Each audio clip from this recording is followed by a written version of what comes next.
நாங்கள் எப்போதும் போகிற ஸ்விம்மிங் கிளாஸ்லேருந்து குருவாயூரப்பன் டெம்பிள் 20 மினிட்ஸ் அப்படின்னு தான் கண்டுபிடிச்சிட்டோம். உடனே நம்ம குருவாயூரப்பன் டெம்பிள் போயிட்டு தான் வீட்டுக்கு போகிறோன்ட்டு ஒரு பிளானை போட்டாச்சு. இந்த வின்டர் டைமில் அப்படியே குச்சி குச்சியாக ட்ரீயை பார்த்துட்டு இப்போ நல்லா க்ரீனரிஸாக பார்க்குறதுக்கு ரொம்ப அழகாக இருந்தது. குருவாயூரப்பன் டெம்பிள் நியூ ஜெர்சியில் மார்கன்வில்லி அப்படின்ற இடத்துல இருக்குது. இந்த கோவில் நம்ம தமிழ் பீப்புளால் மெயின்டைன் பண்ணுற கோயில். ரொம்ப அழகாக இருக்கும். அங்கே ஒர்க் பண்ணுறவங்க நிறைய பேர் தமிழ்காரங்களாக இருப்பாங்க. இந்த கோவிலில் நிறைய சாமி இருப்பாங்க. பார்க்குறதுக்கே அழகாக இருக்கும்.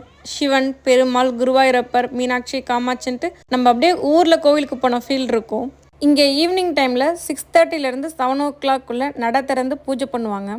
அமெரிக்காவில் நிறைய இடத்துல கொத்து கொத்தாக ரோஜா பூ பூக்கும். ஆனால் எந்த பூக்குமே வாசமே இருக்காது. இதை யாராவது நோட் பண்ணியிருந்தீங்கன்னா கமெண்ட் பண்ணுங்கள். நியூ ஜெர்சியில் மோஸ்ட்லி நிறைய கோவிலுக்கு உள்ளார செல்ஃபோன் யூஸ் பண்ணக்கூடாது. கடைசியாக தான் கோவிலுக்கு போகிற பிளான் இருந்தது. ஆனால் நான் முன்னாடியே சமைச்சு வச்சுட்டேன். அதனால் எனக்கு கேன்டீன் போக முடியாமல், கோவிலில் சாப்பிட முடியாமல் வீட்டுக்கு வந்துட்டோம்.